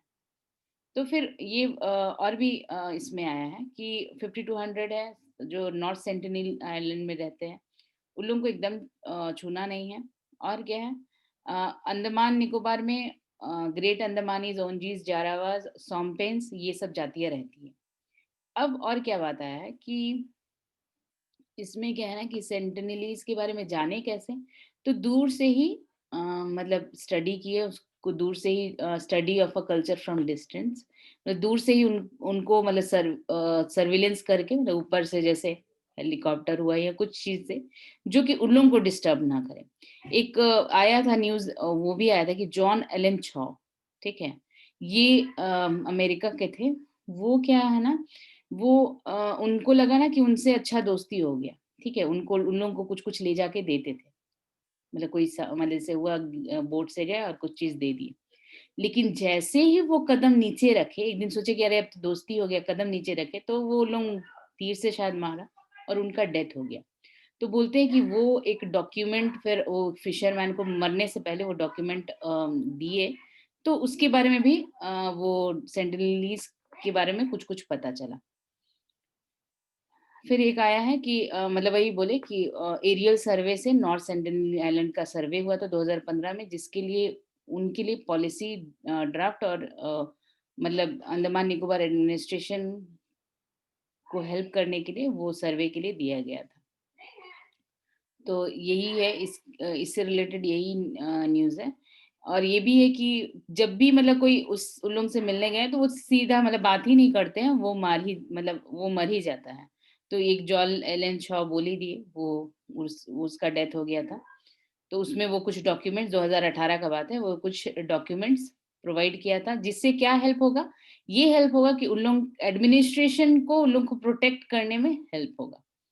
फिर यही अंडमान का ये दिया हुआ है कि एंथ्रोलॉजिकल सर्वे ऑफ इंडिया, इंडिपेंडेंस मतलब 1967 में इंडिपेंडेंस के बाद छौ ही एक अमेरिकन था जो वहां पे गया था। ठीक है, बस यही है, इसको पढ़ना आगे। मैम ये तो डायरेक्ट अपने से गया था ना? हाँ, मतलब ये कुछ अपने से ही लोगों गया को था ये। पैसा हाँ दिया था, हाँ हाँ इलीगली गया था, हाँ, एक ही ये बार बोल तो गया सकते हैं कि था। उन लोगों को उसको और उसी जाना में नहीं वो था। हाँ, ये इसको जाना नहीं था, इसको परमिशन नहीं था। लेकिन ये क्या किया, मतलब अपने से ही छिप छिप के जो भी हो वो गया, और इसको लगा कि हाँ अब दोस्ती हो गया है, मतलब वो जाता था शायद कुछ सामान देता था, वो लोग लेकर के चला जाता था। फिर ये सोचा कि बहुत दिन ऐसा करते रहा। नहीं, कुछ सामान नहीं देता था। हम सुने हैं कि वो ये क्रिश्चियनिटी वो लोग उन लोग को क्रिश्चियनिटी प्रीच करने के लिए गया था, नहीं नहीं जहाँ तक नहीं, मेरे को याद है। वो नहीं है, हम श्योर और है। उसी में मार के उसको बीच पे बीच पे उसको लटका दिया नहीं, गया, ऐसा कुछ मार नहीं है, क्योंकि वो के। लोग उस समय आया था कि वो कुछ कुछ सामान ले जाके रख देता था, तो उन लोग आता था, उठा के लेके चला जाता था। तो इसको फील हुआ क्रिश्चियनिटी, उन लोग भाषा समझते नहीं, क्रिश्चियनिटी कहाँ से समझेंगे। उन लोग हम लोग का लैंग्वेज ही नहीं समझते हैं, तो कैसे होगा। वो कुछ भी नहीं, वो एकदम आइसोलेटेड है, कुछ भी नहीं जानते हैं। उन लोग का क्या लैंग्वेज है हम लोग को भी नहीं पता है। ठीक है, न्यूज में वैसे ही आया था क्योंकि ये कुछ और न्यूज होगा फिर, ठीक है, वो कोई और नहीं, कम्युनिटी एक का ही होगा। बंदा ही तो गया था। ये तब सेंटिनलीज का नहीं होगा, एक बार तुम देखना, और ठीक है हम भी एक बार वो देखेंगे, ठीक है, लेकिन वो, यही बंदा था वो, अच्छा ठीक है अनिमेश, इतना वो मेरे को याद है। हाँ ठीक है, तुम एक बार कंफर्म करना, हम एक बार कंफर्म कर लेंगे, ठीक है, ठीक है, इसको पढ़ना, और ये जस्ट एक इंफॉर्मेशन के लिए था। आगे आते हैं, ये cabinet gives approval for Akash missile export, तो ये short range surface to air missile system है, सैम, और ये इंडिजीनियसली डेवलप्ड है, तो इसके एक्सपोर्ट के लिए अभी क्लियरेंस मिल गया है, तो ये इसमें बताने का मेरे कुछ नहीं है, ये तुम लोग पढ़ना। अच्छा, ये एक नया इनोवेशन है, ये क्या है कि एक न्यू इरिगेशन मॉडल बनाया गया है जो डेजर्ट विलेजर्स के लिए है, ठीक है, तो डेजर्ट विलेजर्स के लिए है, इसका एक पिक हम खींचे हैं, वो तुम लोग बताएंगे। ये क्या है, सब सरफेस पोरस वेसल है, ये मॉडल क्या है, माइनर इरिगेशन के लिए है। इसमें क्या करते हैं कि एक फ्रस्टम शेप का, जैसे बकेट शेप भी बोल सकते हैं, उस उस शेप का एक पिक्चर टाइप का बनाते हैं जिसमें पोर्स रहता है, ठीक है, एक मिट्टी, मतलब जहाँ पे इरिगेशन करना है वहां पे जैसे मिट्टी का ढेर बनाते हैं, और ये जो पिक्चर है, मतलब ये जो बकेट टाइप का जो बनाए हैं मिट्टी का, इसमें पोर्स जो है, पोरस है, तो उसमें पानी भर करके और रख देते हैं मिट्टी में दबा के, तो वो क्या होता है, धीरे धीरे धीरे वो पानी होता है, और जिससे क्या होता है कि बाकी उसके अब बहुत जगह ऐसे ऐसे कर दिए और वहां पे कुछ कुछ वेजिटेबल्स लगा, तो ये किस बकेट कितना मतलब पोरस रखना है, ये डिपेंड करता है किस टाइप का वेजिटेबल के लिए यूज कर रहे हैं, ठीक है, तो ये मतलब एक अलग से मतलब टेक्नोलॉजी लाया है, जो जिसमें कि आईआईटी दिल्ली, मतलब रूरल टेक्नोलॉजी एक्शन ग्रुप है जो कि ये इनिशिएटिव लिया है, ठीक है, तो इसमें क्या है, ये इनिशिएटिव कहाँ लिया है, तो ये थार डेजर्ट में लिया है, जहाँ पे बच्चे ये देखे गए कि वहाँ पे जो फूड का अवेलेबिलिटी है बहुत कम है, फिर उसके बाद मैल न्यूट्रिशन है बच्चों के बीच में, और जो भी वहाँ का जो सिटी है वो लाइवलीहुड के लिए बहुत स्ट्रगल कर रहा है, तो इसीलिए वहाँ पे ऐसा किए हैं, और ये पिक्चर्स जो भी है, ये ड्रिप इरिगेशन को compete करने के लिए बनाया गया है। अब आते हैं ये दिखता कैसा है, हम एक बार दिखा दे कि ये एक्चुअली दिखता कैसा है, मिनट, अगर हम शेयर कर पाए तो।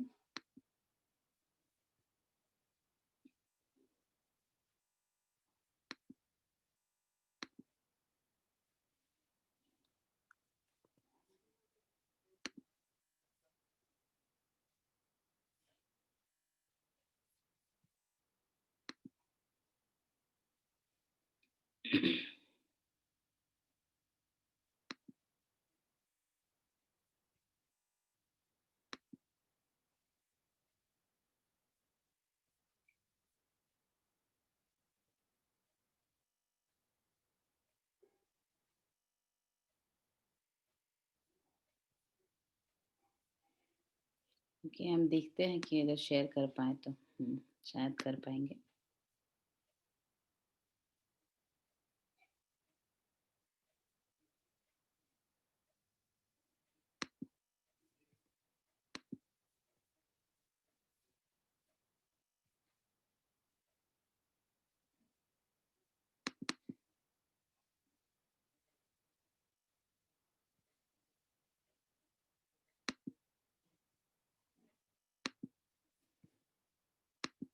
ये दिख रहा है तुम लोग को? Yes ma'am. यस मैम, दिख रहा है। हाँ, तो ये देखो, इस तरह का मिट्टी में ये पानी यहाँ बीच में रख लेते हैं, और फिर उसके बाद इसमें पानी भर दिया, अब इसको उतना ही पोरस बना है जो उस मतलब उस फसल के लिए चाहिए, मतलब जो उस क्रॉप के लिए चाहिए, जो वेजिटेबल हो या क्रॉप हो, तो इस तरह से ना वो पूरा लैंड में भर देते हैं, मतलब वो पिक्चर तो नहीं हम डाउनलोड किए, ये क्या है यहाँ पे किए, फिर इसी तरह से यहाँ पे किए, यहाँ पे किए, बीच बीच में वो, तो क्या है कि डेजर्ट एरिया है, लेकिन फिर क्या है कि ड्रिप इरिगेशन को compete करने के लिए इसमें पानी भर करके रख दिए, और ये बोलते हैं कि ये इफेक्टिव हुआ है। और इसमें क्या है कि फिर उसके बाद आ जाते हैं दूसरा जो हमारा पहले था।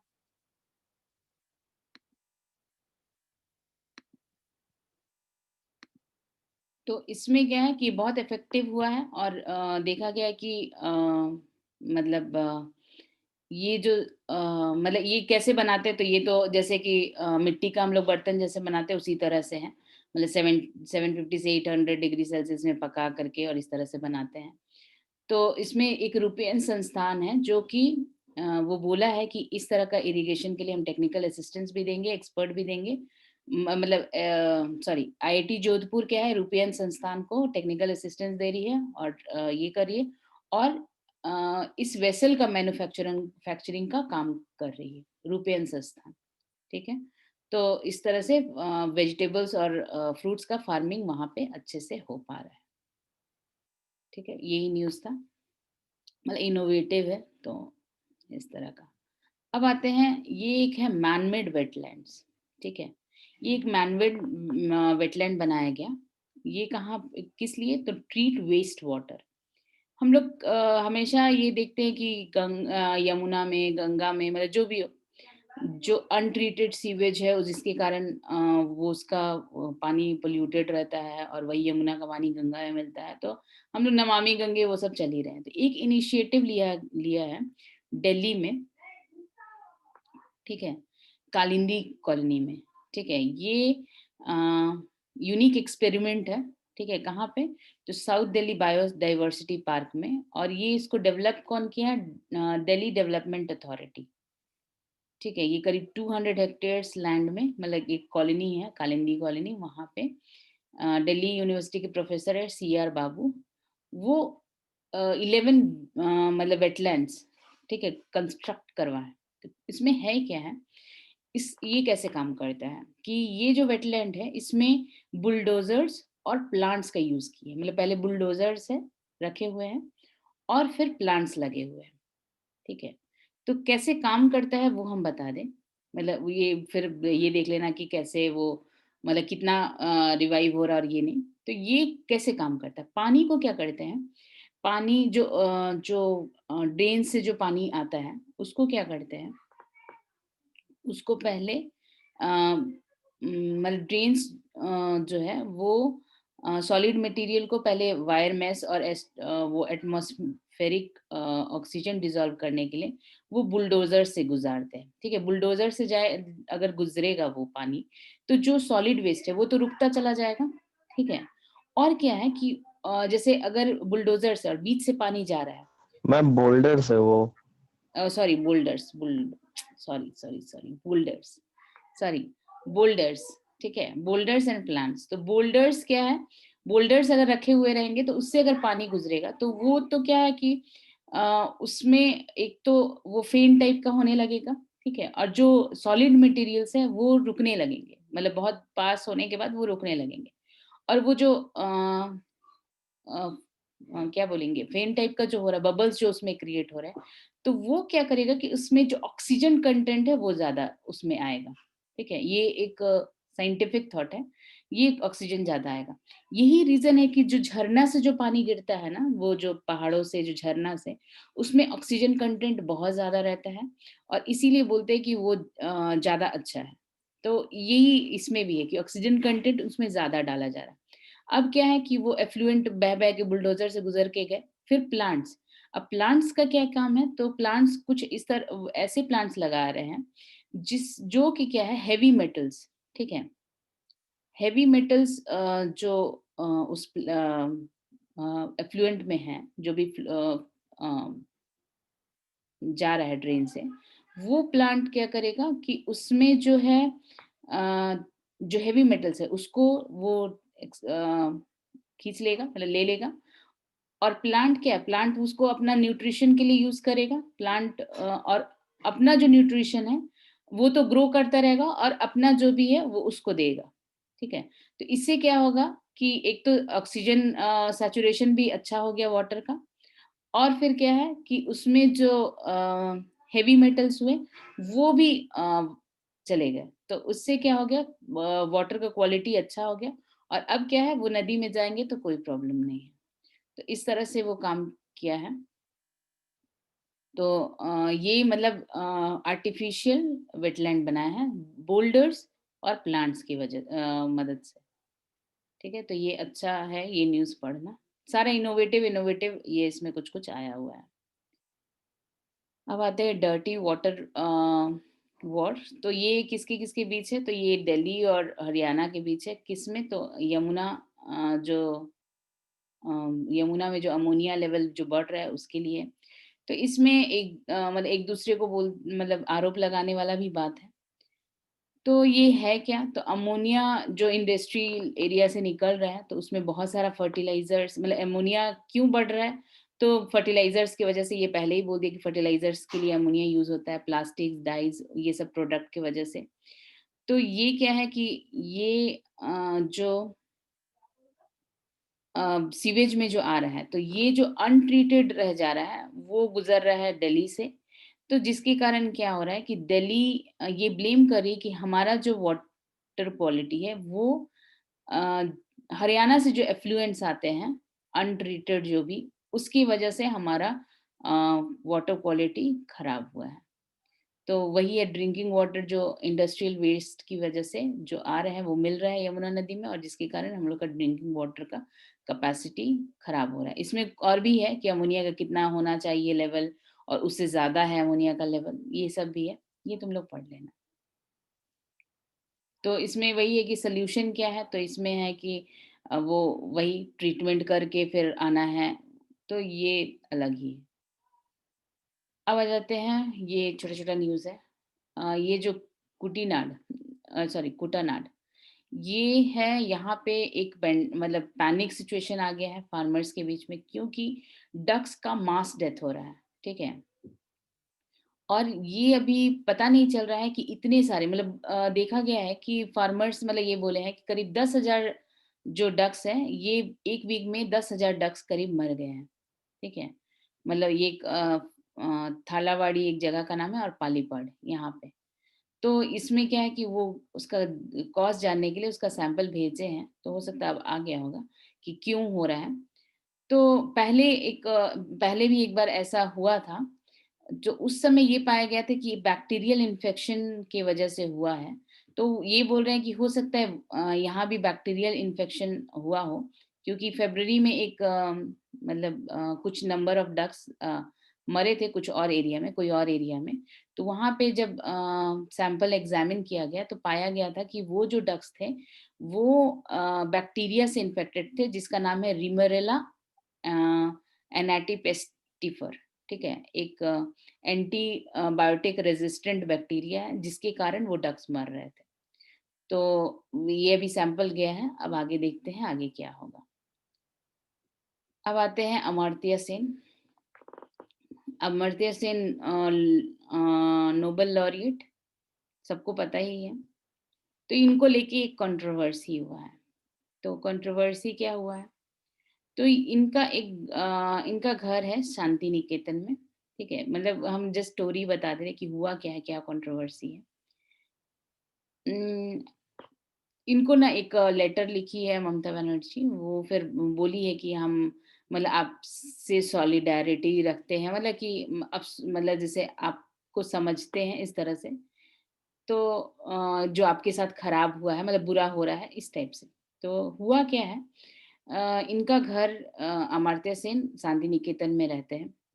तो वहाँ पे अब शांति निकेतन में क्यों रहते हैं क्योंकि एक स्टोरी है कि अमर्त्य सेन के जो मैटरनल मतलब नाना जी थे उनको रवींद्रनाथ टैगोर के साथ वो वहाँ पे शांति निकेतन बसाने में और बहुत सारा काम वो किए हैं, ठीक है? तो उनको मतलब इसमें जगह का नाम भी है, ये तुम लोग देख लेना। और विश्व भारती जो 1921 में जो सेटअप हुआ, वो उसमें उनका जो फादर है, उनका मतलब बहुत बड़ा हाथ है, ठीक है? वो जो फादर नहीं बोलेंगे, उनके नाना जी का बहुत बड़ा हाथ है। अमर्त्य सेन का नाना जी। तो इसीलिए वो क्या किए, वहाँ पे शांति निकेतन में एक जगह में उनको घर भी बनवा दिए, ठीक है? तो शांति निकेतन में वो हुआ। अब क्या हुआ कि शांति निकेतन और विश्व भारती यूनिवर्सिटी, ठीक है? ये अभी विश्व भारती यूनिवर्सिटी क्या हुआ, ये गवर्नमेंट ले ली, ठीक है, गवर्नमेंट यूनिवर्सिटी बन गया, सेंट्रल गवर्नमेंट। तो अब जो भारती यूनिवर्सिटी का जो कैंपस है, मतलब ये एक्चुअली शांति निकेतन के अंदर ही, मतलब शांति निकेतन में ही है, ठीक है। तो ये जो है, तो यहाँ पे अमर्त्य सेन को अभी एक नोटिस आया कि आप वहाँ पे जो रह रहे हैं, वो आप मतलब मतलब आप ज़्यादा जगह में रह रहे हैं, ऐसा बात है। मतलब कि आपको वहाँ रहने का अधिकार नहीं है, आप वहाँ पे रह रहे हैं, इसको लेकर के नोटिस आया। तो हुआ क्या था, ये कंट्रोवर्सी हुआ क्या था, अमर्त्य सेन जो वहाँ की वाइस चांसलर है, वो ये बोली कि अमर्त्य सेन जो है, वो अपने घर के सामने हॉकर्स को हटाया जाता है, उसको नहीं हटाने दिए। क्यों नहीं हटाने दिए? तो क्योंकि उनकी बेटी को सब्जी और वो सब खरीदने में आसानी होता है, अगर हटाते तो उनको इनकन्वीनियंस होता, इसीलिए वो नहीं हटाने देते हैं। और वैसे करके उन जो वाइस चांसलर है, ऐसा विश्व भारती यूनिवर्सिटी को ये बोली। तो विश्व भारती यूनिवर्सिटी का जो भी है, फैकल्टी एसोसिएशन है, वो मतलब ईमेल के थ्रू फिर ये पूछा कि ऐसा क्या है, ये सब। तो जो अमर्त्य सेन है, ये डिनाई कर दिए। बोले कि नहीं, ऐसा कुछ भी नहीं है, ये हम सरप्राइज़्ड है कि वो वाइस चांसलर ऐसा क्यों बोली, क्योंकि हम मेरी बेटी तो कहाँ सब्ज़ी खरीदने जाती है, हमको पता भी नहीं है।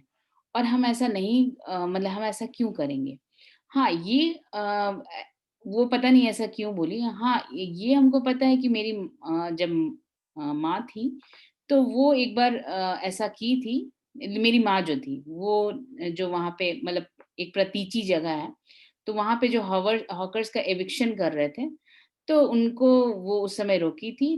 अ, और अभी ये क्यों ऐसा बोल रही है, हमको नहीं पता। ये करके वो बोल दी। खैर वो जो जो एसोसिएशन है, वो तो पहले वाइस चांसलर को बोला कि अ, मतलब उसपे वो बोला कि आप इस तरह से जैसे मीडिया में वो शायद बोली या फिर वो, तो वो सब नहीं करना चाहिए था, कौन दिया हक। और लेकिन ये जो अमर्त्य सेन को फिर बोली कि नहीं, ये आपको मतलब आप जो है वहाँ पे जो रह रहे हैं, वो इल्लीगल ऑक्यूपेंट है वहाँ के। आपको मतलब आपको 125 डेसिमल जगह दिया गया था, आप 138 डेसिमल में रह रहे हैं, तो आप मतलब एक्स्ट्रा में रह रहे हैं, ठीक है? जो आपको लीज़, और ये उनको जो लीज़ दिया गया था, वो करीब 99 इयर्स का शायद लीज़ था। तो अ, अमर्त्य सेन का कहना ये है कि मेरा तो लीज़ 99 इयर्स का है, और ऐसा कुछ भी नहीं है। 1951 में सॉरी, वो जब आए थे यहाँ पे, मतलब ये बोले कि मतलब उनका 1933 में बॉर्न हुआ, अमर्त्य सेन का। और अमर्त्य जो, और एक इन्फॉर्मेशन, उनका जो अमर्त्य जो उनका नाम दिया गया, ये टैगोर ही दिए थे। तो वो बोले कि ये लीज़ तो मतलब बहुत दिन चलने वाला है, 99 इयर्स सामने नहीं है, और जो भी होगा मेरे को ठीक है, नोटिस दिए हैं, लेकिन ऐसा कुछ नहीं है, हम लीगली रह रहे हैं यहाँ पे। और अगर जैसे कोई लॉ या फिर कुछ भी अगर ऐसा है, तो अ, शांति निकेतन जैसे जो एसोसिएशन है, वो क्या कदम उठाएगी, वो हम समझ लेंगे, इस टाइप का वो बोल करके फिर ये होगा। फिर मतलब ये बोले कि हमको कोई ये नहीं है, हम लिस्ट ऑफ ऑक्यूपेंट्स में, मतलब इल्लीगल ऑक्यूपेंट्स में मेरा नाम ज़रूर है, लेकिन मतलब हमरे ऐसा कुछ एडिशनल लैंड तो हम नहीं लिए हैं, जितना पहले से था उतना ही है। अब देखिए आगे क्या है, बस इसको लेकर के कंट्रोवर्सी था। इसमें कुछ-कुछ डेटा है जो तुम लोग लर्न कर लेना। अच्छा, ये जो न्यूज़ है, ये सिग्नेचर ऑफ खान, मतलब काहन बोलेंगे।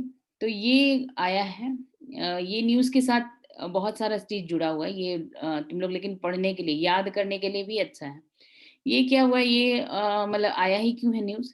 ये आईआईटी अहमदाबाद, ठीक है? उसमें 18 डॉर्मेट्रीज़ था, जो कि अमेरिकन आर्किटेक्ट लुइस कान बनवाया था, ठीक है? मतलब उसका आर्किटेक्ट वो था।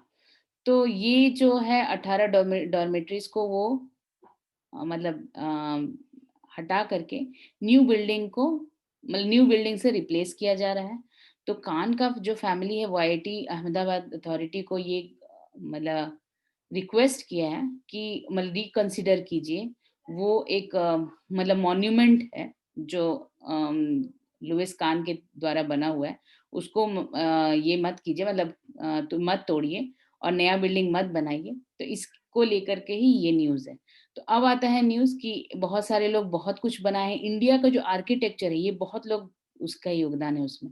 एक है गोलकोंडे, यहाँ पे ये इंडियाज़ फर्स्ट मॉडर्नाइज्ड बिल्डिंग है, जो पुदुचेरी में कंसेप्चुअलाइज़ हुआ, जिसके फाउंडर और टाउनशिप का जो भी है, वो एरोवेली में हुआ। तो ये मतलब ये सारा डेटा है। फिर उसके बाद उसी तरह से ऑटो कोइंस बर्गर है, ठीक है? जो जमशेदपुर, ठीक है? ये याद रखोगे, ये टाटा एंड सन्स जो इंडस्ट्रियल टाउनशिप जमशेदपुर जो 1940 में उसका प्लानिंग उन लोग किए थे, ठीक है? ये फिर लेटर ऑन भुवनेश्वर का भी प्लानिंग किए 1948 में और फरीदाबाद का भी प्लानिंग किए। मतलब जमशेदपुर का भी प्लानिंग करने का टाउन प्लानिंग इनका है, ठीक है? ऑटो कोइंस बर्गर, ठीक है? उस समय फिर उसके बाद ये ऑलरेडी मतलब महाराजा ऑफ मैसूर के साथ काम कर चुके थे, लेकिन टाटा एंड सन्स के बोलने पे यहाँ पे इंडस्ट्रियल मतलब जमशेदपुर में इंडस्ट्रियल टाउनशिप बसा है। तो देख ही रहे हो, मतलब अच्छा खासा है। फिर उसका बहुत सारा है, उसके जो फ्रेंड है मेयर मैथ्यू, ये सब चंडीगढ़ का ये किए। इसमें बहुत सारा डेटा है, ये पढ़ोगे। फिर फ्रैंक लॉयड राइट है, जो लेजेंडरी अमेरिकन आर्किटेक्ट है। वो कोई स्ट्रक्चर भले इंडिया में नहीं बनाया, लेकिन उसका जो इन्फ्लुएंस है हर जगह दिखता है, ठीक है? मतलब उसका इन्फ्लुएंस देख करके बोल सकते हैं कि अच्छा ये राइट का जो मतलब या तो उसका इंस्पायर मतलब उससे इंस्पायर्ड लोग बनाया है या उससे एसोसिएटेड लोग बनाया है, ठीक है? तो ये सारा डेटा है ये, लेकिन पढ़ लोगे। जैसे ली कॉर्बूजियर, ये भी एडमायरर था राइट का, तो ये भी यहाँ पे बनाया है, चंडीगढ़ का वो पूरा डिजाइन बनाया है। तो ये सब तुम लोग के पढ़ने के लिए है और ये बहुत इम्पोर्टेंट भी है। ये पूरा डेटा है, अच्छे से पढ़ोगे, ठीक है? और लुइस खान का बता ही दिया, आईआईटी अहमदाबाद, जिसको लेकर के मतलब उसको मतलब तोड़ रहे हैं, जिसके लेकर के ये न्यूज़ आया हुआ है। अब आते हैं फायर फ्लाइज टू शाइन। ये आज हम लोग का लास्ट न्यूज़ है, इसलिए कवर कर ले रहे हैं। अब ये fireflies to shine a light for great Indian bustards. अच्छा, किसी को पता है ग्रेट इंडियन बस्टर्ड्स अगर हम खोजने जाएं तो कहाँ पे हमको मिलेगा? कहाँ पे ये मिलेंगे? बहुत सारे, किसी को आइडिया नहीं है? अनिमेश, हाँ बोलो। गुजरात साइड में शायद। ये बेसिकली राजस्थान, ठीक है? उनका एक रिहैबिलिटेशन का भी कुछ न्यूज़ आया था उस समय, कुछ कंजर्वेशन को लेकर के, ठीक है? ये अभी न्यूज़ क्या है, तो ये ग्रेट इंडियन बस्टर्ड्स जो है ये मतलब इनका जो पॉपुलेशन है वाइल्ड में पाया जाता है। तो क्या है ना कि राजस्थान में, ठीक है, जैसे पोखरन जगह है, तो वहां पे क्या है ना कि वो उसको घेरे हुए है किससे, तो वो इलेक्ट्रिफाइड वायर्स से, ठीक है, वो घिरा हुआ है, जिसमें कि पावर लाइंस रहते हैं, ठीक है? तो वो वायर्स जो है, ये ग्रेट इंडियन बस्टर्ड्स क्या है, वो उड़ते हैं और वो क्या होता है कि उन वायर्स से टकरा जाते हैं, जिसके कारण क्या हुआ है कि ये स्पीसीज जो है ये मोस्ट क्रिटिकली थ्रेटेंड स्पीसीज हो गया इंडिया में। और क्या है मतलब देखा जा रहा है कि अभी इसी का कंजर्वेशन के लिए उस समय न्यूज आया था। तो ये क्या है, 150 बर्ड्स ही वाइल्ड में बचे हुए हैं अब इंडिया में। तो अब नेशनल ग्रीन ट्रिब्यूनल वो 2019 में ये मतलब ये रिपोर्ट दी थी कि हाँ 150 से कम ही बचे हुए हैं। तो इसमें अब क्या कर रहे हैं कि इनका मोर्टेलिटी बहुत ज़्यादा है, 15% उनका पॉपुलेशन का मोर्टेलिटी रेट है उन लोगों का। तो अब क्या कर रहे हैं कि ये जो वायर्स है इसमें ना फायर फ्लाई बर्ड डाइवर्टर लगा रहे हैं। तो वो क्या है कि उसमें क्या होगा कि एक लाइट जलेगा, एक रिफ्लेक्टर वाला एक लाइट जलेगा, जिसको क्या है वो दूर से ही देख लेंगे मतलब 50 मीटर्स दूर से ही। और क्या होगा कि वो वायर्स पे लगे हुए हैं तो वो अपना डायरेक्शन चेंज कर लेंगे। तो डायरेक्शन चेंज कर लेंगे तो इससे क्या होगा कि वो पावर लाइन से कोलाइड नहीं करेंगे, तो जिससे उनका जान बच सकता है। तो क्या है ना कि ग्रेट इंडियन बस्टर्ड का जो स्मॉल बर्ड्स, मतलब जो बाकी जो स्मॉल बर्ड्स है, उन लोग तो जैसे सामने देखे वायर तो भले डायरेक्शन चेंज कर दे 1-2 बार जो भी हो, लेकिन इन लोग जो बड़े जो स्पीसीज के बर्ड्स होते हैं, इन लोगों का बॉडी वेट और बहुत सारा फैक्टर होता है, तो जिसके कारण क्या होता है, ये अपना बहुत आसानी से अपना डायरेक्शन चेंज नहीं कर पाते, तो इसीलिए दूर से ही लाइट दिखेगा तो ये लोग अपना इजीली डायरेक्शन चेंज कर देंगे। तो ये जो ग्रेट इंडियन बस्टर्ड जो प्रोजेक्ट है, ये wild life conservation society of India ये किया है। और क्या है कि ये फायर फ्लाई डिटेक्टर वो इंस्टॉल किए हैं कुछ एरिया में, मतलब कुछ किलोमीटर्स में। तो इसमें देखा गया है कि इसमें 1813, मतलब ये डेटा है बस, फायरफ्लाई बर्ड डाइवर्टर्स लगाए इंस्टॉल किए हैं। अच्छा, फायरफ्लाई क्यों बोल रहे हैं? क्योंकि ये फायरफ्लाई जैसा दिखते हैं, ठीक है। फायरफ्लाई जैसा दूर से शाइन करते हैं पावर लाइंस में रात में, तो इसीलिए इनको फायरफ्लाई डाइवर्टर्स ही नाम दिए हुए हैं। ठीक है, तो ये जो मॉडल है वो एंडोर्स किया है IUCN स्पीसीज सर्वाइवल कमीशन, वो बस्टर्ड स्पेशलिस्ट ग्रुप, इसको एंडोर्स किया है, बोला हाँ ठीक है। तो ये अभी लगाया गया है। तो ये कहाँ पे, मतलब कंजर्वेटर ऑफ, मतलब डेजर्ट नेशनल पार्क सेंचुरी, ये सब जगह पे वो लगाया गया है। अच्छा, ग्रेट इंडियन बस्टर्ड के बारे में बोले, ये one of the heaviest flying bird in India है।